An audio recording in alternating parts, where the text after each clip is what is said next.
नमस्कार दोस्तों, आप सभी का स्वागत है हमारे YouTube चैनल इंग्लिश विचार्ड में। मेरा नाम है आदित्य धनराज।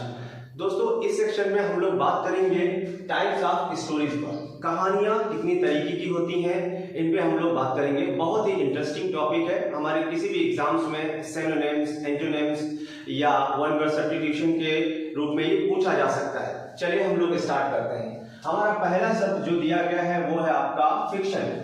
फिक्शन का मतलब होता है ऐसी कहानियां जो किसी कल्पना पर आधारित हैं। काल्पनिक कहानियों को हम फिक्शन कहते हैं। इसी वजह से फिक्शनल स्टोरीज या फिक्टिशियस है ना, वो एक कल्पना होती है। दूसरा जो वर्ड दिया गया है हमारा क्या, नॉन फिक्शन दिया गया है। नॉन फिक्शन इसका उल्टा है, क्योंकि नॉन जो है प्रीफिक्स लगा है। नॉन फिक्शन का मतलब है ऐसी कहानियां जो किसी खास रियलिटी पर, मतलब वास्तविक कहानियां जो होती हैं उनको हम नॉन फिक्शन कहते हैं। पहले तो ये दो कैटेगरी समझ लो, फिक्शन और नॉन फिक्शन। एक काल्पनिक कहानियां और एक आपकी वास्तविक कहानियां। उसके बाद आपने देखा होगा ये शब्द आप जानते हैं, बायो का मतलब होता है जीवन। बायोग्राफी जो है, बायोग्राफी का मतलब होता है जीवनी। जीवनी का मतलब है किसी व्यक्ति की जीवन की कहानी किसी दूसरे व्यक्ति के द्वारा लिखी जाती है, उस चीज को हम क्या कहते हैं, बायोग्राफी कहते हैं। और मॉडर्न शब्द में आजकल लोग उसको हम बायोपिक कहते हैं। जैसे कि हम लोग फिल्में बायोपिक देखते हैं या जो वेब सीरीज देखते हैं। बायोपिक जो शब्द है वो बना कैसे है, तो ये जो बायोपिक शब्द है बायोग्राफी से बना है। किससे बना है, बायोग्राफी जैसे लिखा जाए और प्लस क्या, पिक्चर। ये दो शब्द को ऐड करके बनाया गया कौन सा शब्द आपका, बायोपिक। तो बायोपिक या बायोग्राफी एक ही बात है। उसके बाद में ये वाला जो शब्द देखिए, बायोग्राफी में अगर हम ऑटो प्रीफिक्स लगाते हैं तो ऑटो का मतलब क्या होता है, खुद।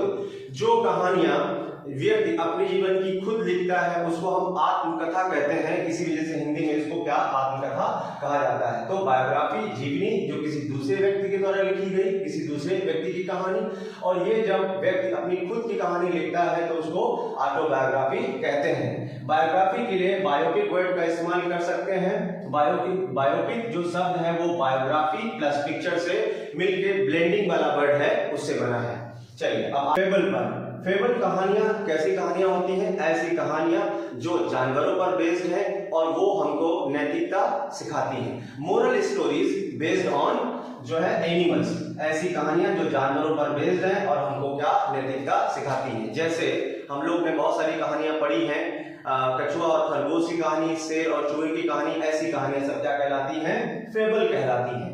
उसके बाद में एक नया शब्द आगे देखेंगे, क्या है, पैरेबल। पैरेबल भी ऐसी कहानियां हैं जो हमको नैतिकता सिखाती हैं, मतलब मोरल वैल्यू सिखाती हैं, लेकिन ये जानवरों पर बेस्ड नहीं होती हैं। ये कहानियां बेस्ड होती हैं किसी व्यक्तित्व पर, किसी पर्सनालिटी पर। जैसे विवेकानंद, दयानंद सरस्वती, महात्मा गांधी, एपीजे अब्दुल कलाम, ऐसे बहुत सारे पर्सनालिटीज, या भगवान राम, या किसी भी रिलीजियंस का कोई भी पर्सनालिटी हो सकता है, उसकी कोई भी छोटी कहानी जो हमें इंस्पायर करती है, उस चीज को हम क्या कहते हैं, पैरेबल। ये व्यक्तित्व पर आधारित कहानियां हैं। उसके बाद में हमारे वर्ड आता है क्या, नोवेल। नोवेल के बारे में तो आप जानते होंगे, नोवेल का मतलब होता है उपन्यास।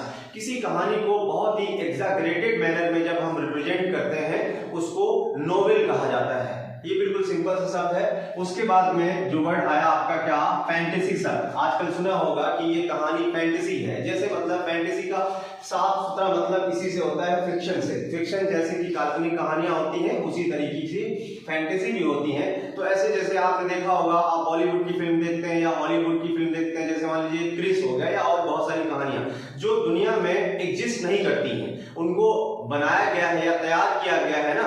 जैसे हैरी पॉटर जैसे कोई भी काल्पनिक जो किरदार जैसे है ना, उनको लिया गया। ऐसी कहानियां सब क्या कहलाती हैं, फैंटेसी कहलाती हैं, जो एग्जिस्ट नहीं करती दुनिया में, फिर भी उनको लोग अपने मन से क्रिएट कर लेते हैं।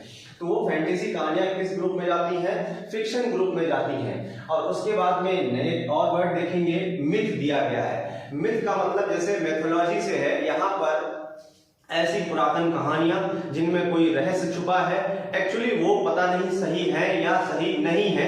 क्योंकि अगर वो देखिए किसी फैक्ट पर अगर कोई भी चीज आधारित है तो उसको हम प्रूफ कर सकते हैं, लेकिन जो कहानियां मिथ पर आधारित होती हैं उनको हम प्रूफ नहीं कर सकते। जैसे उसका रहस्य बना हुआ है, जैसे मान लीजिए कोई जंगल हो सकता है, कोई गुफा हो सकती है, कोई मंदिर हो सकता है, वहां पर जो चमत्कार हुए पहले के समय में लोगों ने हमको बताया, लेकिन हम उसको प्रूफ नहीं कर सकते। ऐसी कहानियां जो पौराणिक कहानियां बेस्ड होती हैं वो सब उनको हम मिथ कहते हैं, लेकिन वो फैक्ट हो सकते हैं, अगर प्रूव कर लो तो हो सकते हैं, नहीं तो आप उनको क्या कहेंगे, मिथ कहेंगे। उसके बाद आता है हमारा कौन सा, कॉमिक्स।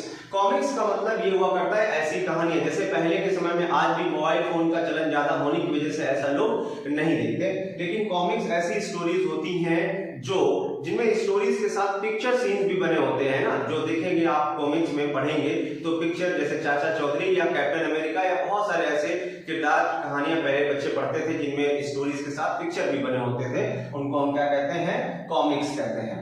और उसके बाद में नेक्स्ट जो है रैग्स टू रिचेस, ये एक इडियम है। इसका मतलब क्या, रैग्स का मतलब देखिए, जैसे कोई व्यक्ति बहुत ज्यादा गरीब है, जैसे कोई व्यक्ति किसी गरीब परिवार में पैदा हुआ या उसने जन्म लिया, लेकिन उसने संघर्ष कर करके इतना संघर्ष किया कि वो क्या, रिचेस पे पहुंच गया। रिचेस मतलब बिलोंगिंग टू द रिच, मतलब उसने अपने जीवन में बहुत सफलता पाई। तो गरीबी से लेके अमीरी तक, मतलब हैप्पी एंडिंग स्टोरीज कह सकते हैं कि शुरू में उसको बहुत संघर्ष करना पड़ा, उसके लिए बहुत दिक्कतें हुई, लेकिन अंतिम क्षण में वो हमेशा, मतलब जो कहानी है उसका जो हैप्पी एंडिंग हो गई। तो ऐसी कहानियां जो है वो रैग्स टू रिचेस होती है।